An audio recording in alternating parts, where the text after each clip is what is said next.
Hey guys, welcome to the second episode of the 24/7 title history, the monthly series where I go through each month and talk about every single 24/7 champion and my thoughts on them, etc, etc. We're going through the month of July today, and we've also had, I believe, 4 title changes in August already, so we'll look at them too. But yeah, let's get through this fairly quickly, I guess, but let's go for it. Lots of title changes to talk about this month.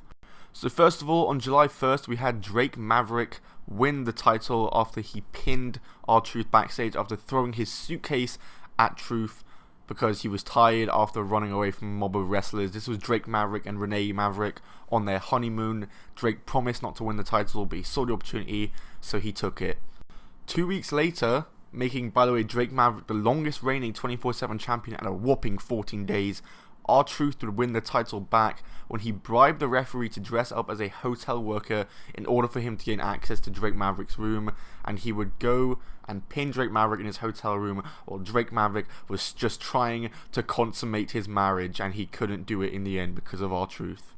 7 days later was Raw Reunion, where we'd see, I believe, 9 title changes, the first of which being Drake Maverick, who pinned R-Truth backstage after Truth was distracted by his wife, making Drake Maverick a 3-time champion.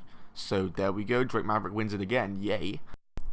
But then, this is where it gets ridiculous, he would lose it to Pat Patterson after Patterson kicked him on the floor after Maverick tripped and hurt himself when he tried to escape the boogeyman in the locker room. He was obviously fatigued, and Pat Patterson just won the 24/7 title, so brilliant stuff there. And here we go, it gets more ridiculous. Gerald Briscoe would win the 24/7 title, but he didn't really even pin him. Well, he did pin him, but it wasn't on screen because Pat Patterson couldn't go down on his back, so they had to just cut to Gerald Briscoe holding the title, acting like Pat Patterson had been pinned, when for all we know, he might not have. And then history would be made when we saw the first ever female 24/7 champion, Kelly, won the 24/7 championship after pinning Gerald Briscoe after kicking him in the groin, making her the first 24/7 female champion. I would have preferred for it to be Carmella or Renee Maverick, but neither of them have still won it, which really disappoints me. But either way, Kelly is the first female 24/7 champion, I guess. And then we get the second 24/7 female champion when Candice Michelle would pin Kelly after tagging her backstage after Melina was revealed to be a special guest referee after Kelly was bragging to them about winning the title. Then Alundra Blaze would come in, she would choke Candice Michelle out with a sleeper hold, and Candice Michelle would tap. Once again, Melina was the special guest referee, so Candice Michelle and Melina's plan sort of backfired on them.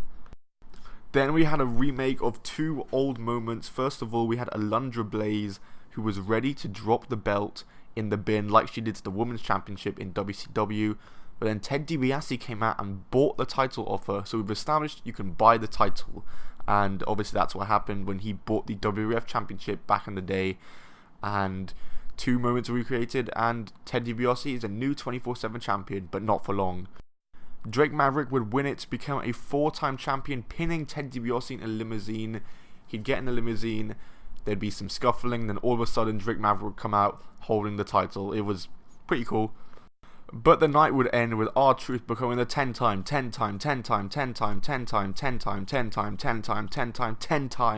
champion, pinning Drake Maverick backstage as Maverick was trying to leave the building in a limousine. He tried to hold on to his wife to not fall into the roll-up, but he ultimately did. Then R-Truth jumped into the limo, and him and Renee Maverick just drove off in the limo, and that just happened. Next up, on July 29th, so R-Truth held it for a week, he defended it through Comic-Con.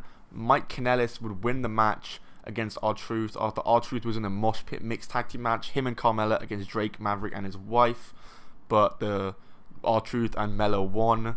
And then he was circled by all the lumberjacks. Mike Kanellis managed to get at the bottom of the dog pile and escape with a 24/7 championship. He had won it. He ran backstage to his locker room where some crazy stuff would happen. Maria Kanellis walked by and threatened to kick Mike Kanellis in the vagina if he didn't let her in. He did let her in. She made him lie down, and she won the title to become the first ever pregnant WWE champion. Amazing stuff. Then on the most recent episode of Raw, August 5th, 2019, We were all speculating how Maria could be losing it, and she did lose it. She lost it back to Mike Kanellis, who was giving her a hug while she was at her OBGYN appointment. Mike was pinning her with a hug while she was laying down on the table, and it turns out the doctor was a ref in disguise, slaps the back of Mike Kanellis 3 times for a 3 count. Mike Kanellis wins the 24/7 championship from his wife, and finally gets back one on his wife. But this would backfire. He'd go outside, and who was in the waiting room holding newspaper over their faces but R-Truth and Carmella. R-Truth disguised as a pregnant woman. He takes out a baby from his stomach, throws it at Mike Kanellis, who decides to catch the baby because he's distracted by it. R-Truth rolls him up. 11-time champion R-Truth is, and that is where we've left off with the 24/7 title. Such ridiculousness. What a crazy title this is. So overall, I really enjoyed this month. There was about 15 title changes, which is absolutely mental, which averages to about one every 2 days. I love this title so much. It's been so brilliant. I wasn't unhappy with any of the title changes. The only thing I would have changed is Carmella or Renee Maverick being the first female 24/7 champion, because they've added so much to this 24/7 title storyline between Drake and R-Truth. And now that R-Truth's a champion again, I have no idea if this storyline with Drake Maverick is going to continue. So we'll just have to wait and see, I guess. But obviously, this is where I give the 3 things I want to see from the title, and then I give my 3 predictions. So the 3 things that I'd like to see is, I'm going to mention it right off the bat. I want Carmella to win it. I think she should have been the first female champion. She has added so much to this storyline. She's been such a big part of it, and she's really came into her own. Secondly, I want Renee Maverick to win it, okay? I want Renee Maverick to win it because, again, same as Carmella, she's added so much to the storyline. She's been so underrated, and she was an unknown before she was in the storyline, and she's got a gig with WWE. I don't know if she's signed. She should be signed, but either way, she's here in WWE doing well for herself. And finally, I want to see Matt Hardy win it. Matt Hardy, what is he doing on TV right now? Give him something to do with the belt. Make him do some crazy stuff. Matt Hardy has the potential to do some awesome stuff with this belt. So why not give Matt Hardy the belt? Because he's a brilliant wrestler, he's a brilliant talker, and he can make anything entertaining. And I'm sure he can make this title even more entertaining than it already is. One more thing I'd like to see is I also want to see lots of stuff happen at SummerSlam. I want to see loads of title changes at SummerSlam. I feel like we never see any title changes at pay-per-views. So this time round, I would really like to see one at SummerSlam. Please. And then for my 3 predictions, this one's really difficult, but I'm going to go ahead and predict Titus O'Neil to become a 2-time champion. I think he just will. I don't know. It's just a random prediction. I feel like he could. You have to really think about who they're going to use in storylines. I'm not too sure. I'll say Mojo Rawley because Mojo has been like cutting promos and stuff as of late, and he's been. It seems like WWE have been giving him mic time, so maybe they want to give him the 24/7 title, give him some more mic time. Who knows? And finally, let's just predict a really random one. Dana Brooke.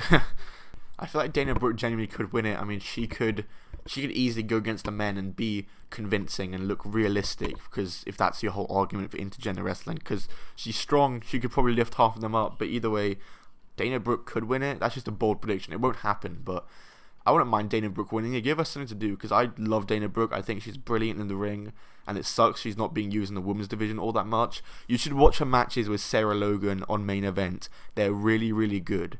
But why not give it a 24/7 title? Give us something to do. I think she'd do well with it, to be honest. Oh no, actually, I'm pretty Braun Strowman. Yeah, I'm pretty Braun Strowman because he had that segment with Maria. I reckon Braun Strowman could win it at SummerSlam. He doesn't have a SummerSlam match. That could be his SummerSlam moment, and yeah, I think Braun Strowman's gonna win. Yeah, Braun Strowman. Yeah. Alright guys, that's going to do it for this video. If you did enjoy, then be sure to smack that like button. The best part of this video is I hit 10 minutes, thank God. I'm just kidding, but hope you enjoyed this video guys. Let me know what you're thinking of the 24/7 championship. In the comments down below, give me your predictions for this month and 24/7 title, and 3 things you'd like to see for the 24/7 title this month. My name's been Topton Wrestling. Follow me on Twitter at Topton Wrestling. My Instagram is at I'm Tom Bell. Leave a like on the video and subscribe with post notifications on. Goodbye, and keep on rolling.